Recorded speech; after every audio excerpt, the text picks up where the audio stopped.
Hello everyone and welcome back to my channel. I know it's been like over a year since I uploaded anything here last time, but I'm back now and I wanted to start off by talking about why I took a break, what I've been doing so far, what some major changes that happened in my life, and what the plans are for the future and this channel. If you want to listen to any of these things specifically, you can check the times out here, and otherwise let's just get into it.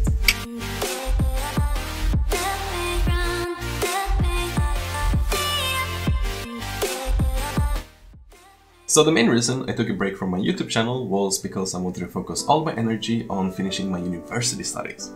And here we are! I have graduated finally with a Bachelor in Technology, and it only took me 7.5 years.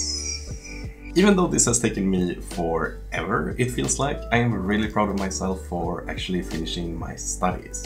Let me tell you a little bit story.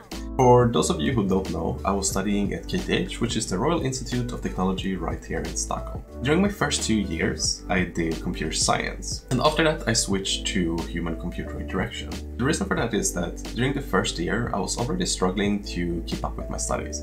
It was really hard and it was a lot of new things, and I have never done any programming before in my life compared to like 90% of my class. But the thing is that all my teachers said that, yeah, the first year is like a catch-up year. When you start the second year, you will be on the same level when it comes to programming as the rest of the class. Now this was a lie. What they forget to mention is that you need to devote all of your free time to programming, trying to learn a lot of things outside of school and so on. Just following the curriculum, it's not enough. I don't necessarily think this is a bad thing though, because 90% of the people that went to my class are like brilliant at computer science and they're so damn good at programming, and people were doing like companies and they were doing projects and so on during like the first and second year already. So for those people who are like really invested in computer science, this school is like truly amazing for them, and it will really push them to be like something great in the future. However, for someone like me who was being on the national team in wheelchair rugby and doing elite level training, I could not keep up. Like I did not have that time to invest. And part of it is like because of my disability, and I hate blaming my disability and so on, but if it's something that I've taken from my time in school, is that I need to accept that some things in my life just take more time and more energy from me, and I'm okay with that. I was really trying to push myself to be like and do everything at 100% speed, but it was just not possible. And one of the biggest reasons it's been taking me so long to finish my studies is because I actually decreased my studying speed from 100% to 50%. So instead of having 2 classes parallel at the same time that I need to study for, I could just focus on 1 class at a time. The main thing is, well, it worked. Like I graduated, and in the end that's what matters. It does not matter how long the studies themselves take. And well, now I have the diploma and it feels really good not to have to worry about school at all anymore. Now let's talk about some of the things that have changed in my life during the last year, and the most obvious one is that I have changed apartments. As you can see from my background, that is completely different than before. Actually, I moved to a bigger apartment in the same house that I was already living in. One of the main reasons I changed apartments was that I could have my own room to do my recording and my YouTube, and well, that was 8 months ago. But hey, better late than never, right? The biggest change in my life, however, has been that I have started competing in swimming again. Swimming was a sport that I did for my whole life, basically, before my injury. However, after the injury, I did not feel like doing the same sport again, especially doing like something with like being able-bodied first and then doing the same sport while having a disability. It just did not feel right at the time, and I would much rather switch sports, and that's why I started wheelchair rugby. I really do love wheelchair rugby, and I've had some great success in it, with a silver medal and a 4th place at the Europeans and an 8th place at the World Championship. The problem though is that after we failed to qualify for the Tokyo Paralympics back in 2020, most of the team quit, and we're kind of like in a generational shift where the new players are starting to come up and all the old players have quit. The thing is that my whole life, since I was like as small as I can remember, it's been my dream to qualify for Olympic Games. I think that's a dream for any athlete, and not even like medal. Like, of course that's a dream above the dream, but you gotta take the first step, right? Just to like qualify for it and being able to say that you were an Olympian. After failing to qualify for Tokyo back in 2020, I was really down on motivation, and the whole COVID year and so on, like I was really struggling to motivate myself to train. It was like a really rough time when it came for me and sports. But now in 2021, I watched the Olympics in the summer and the Paralympics in Tokyo, and it just ignited this fire inside of me again. Like, I got this hunger. I was like, I will do anything, no matter what, to get to the next Olympics. So after the summer, I tried swimming just to see if I would actually like it and if I would be comfortable in the water. Honestly, the love for the sport just like instantly came flowing back. It felt really, really good. The thing is, like, I've been injured for almost 10 years now. I think it's been the perfect amount of time to let it wait for me to start swimming again. Because in the beginning of my injury, I was very weak and I didn't have a lot of function and I wasn't very comfortable with my body. Not that I wasn't comfortable with my body, more that I wasn't comfortable with like the everyday life and the routine and more stuff like that. Now, 10 years later, I think that I'm finally able to accept the differences between the able-bodied swimming and the paraswimming. Also, just like really fall in love with the sport again.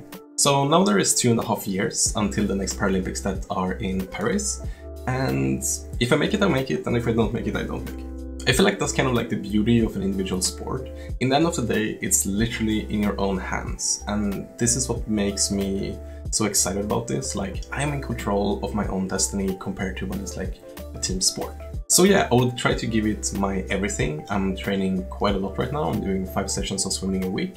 I'm doing 1 rugby and 1 gym session a week so far, and I will see if I can increase that. But it's been quite heavy on my body for now, so I need to be careful with increasing the training volume. For swimming, it's been going quite well, I would say. First, I was competing in the Swedish Nationals for Paraswimmers, and there I got my classification, which is S2 out of 14 different classes that exist in swimming. From the Swedish Nationals, I was actually elected to be in the Nordic Championships of swimming. And that is actually a combined event between able-bodied swimmers and paraswimmers.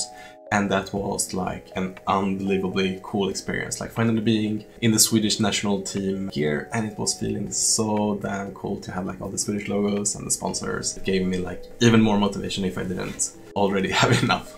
Unfortunately, in my classification, there are very few swimmers in the world, and here in Sweden there are none, and even at the Nordic Championships there were no other people in my classification. But the goal here is to qualify for the bigger events like the Europeans and the Worlds, and there I will actually have people to race versus, and that's the goal, and I'm looking super much forward to it, but it requires still some training to reach those times. The lack of like competitors in my class and in like paraswimming in general was actually one of the reasons that I didn't want to start swimming in the beginning. I felt like it was kind of like a little bit lame and it wouldn't be like as cool as so on if there are not a lot of other people to compete versus. But I feel like my mind has shifted on this matter quite a bit, because even though now I will have like friends that are like joking a little bit with me for changing sports and so on and being like, oh yeah, but it's just you, there are like no other people to race versus. I actually take that as a positive of the sport, because the reason there are not so many other people is because it's a hard sport to train. It takes a lot of time and a lot of effort and energy from your daily life and your daily routine to actually be able to practice this sport. Now, instead of looking at this as a bad thing that there are a few people, I'm kind of looking at it as a positive instead, and thinking like, yeah, there are not that many people out there that can do what I do. When it comes to wheelchair rugby, I'm still part of the national team and I'm still competing and training. I mean, how could I not? It's like one of the coolest sports ever. And in the end of the summer, in the beginning of the autumn, we are going to be competing in the European B division. So it will be really interesting to see how we do with the new team and the new coach and everything. And hopefully we'll be able to qualify back to the European A division. That is the main goal at least. One last update on the rugby is that during a competition last autumn called Rugby Mania, I was actually awarded the MVP award, and I was voted like best player in my class from the other competitors there, and it was really cool because it was my first award at the tournament, and it shows that I'm still improving in wheelchair rugby, which also feels like really, really cool. Now, let's talk about the actual channel itself. The goal for me was always that as soon as I'm done with school, I will start this channel back up. And that's been like a month ago now, and I've been finding myself some excuses. I've been watching the Winter Olympics and so on, but I actually feel motivated to start again. And hey, this video here is the first step. There is something else actually that gave me the spark of inspiration to start my YouTube channel again. So what happened is that I was approached by Riot to use one of my videos, my YouTube videos, the one about Valorant and how you can play it with a disability, in their promotional video for the Valorant World Championships. Nós somos mais que nossa cadeia. We defy limits. Pinaparinig namin ang aming boses. Are you ready for it? I mean, I was only a part of the video for like 5 seconds or something, but that is probably one of the coolest things that's ever happened to me in my life. When it comes to the content of this channel though, I would actually like you to tell me a little bit of what you would like to see. It can be any kind of like questions that you have about my disability, any of the games that I play, any of the sports that I do, or anything in my regular life. Whatever you find interesting, you can put it down in the comments down below and I will see if it will make for like a good video or like just a Q&A video or so on. Some of the stuff that I have in the pipeline that I've been thinking about making videos about so far is showing you how I play Mario Kart on Nintendo Switch, how I play a new game called Lost Ark, which is an MMO that was just released here in the West. And for the first time ever, I actually have a company that sent me some stuff that I want to try out on the channel. And those things are adaptive gaming gear, and it's gonna be the first time I try any kind of adaptive gaming gear, so it will be really cool to see if it improves the experience of the games I currently play and if it allows me to play some completely new games, for example. In addition, another idea that I have is to make videos about my travels. For example, the last one I went to was Dubai, and just talk about how it felt to go there in a wheelchair. But yeah, with all that said, let me know what you want to see for kind of content on this channel. Let me know if you had any questions about today's video, about my swimming, about the school, about anything, and I'll answer them all down below. Yeah, this channel is just for fun, and we'll see where it goes. I have a couple of years to enjoy it while I train. The main focus is going to be on the training, but we'll make sure to get some videos up here. Thank you for your time, everyone, and we'll see you for the next one.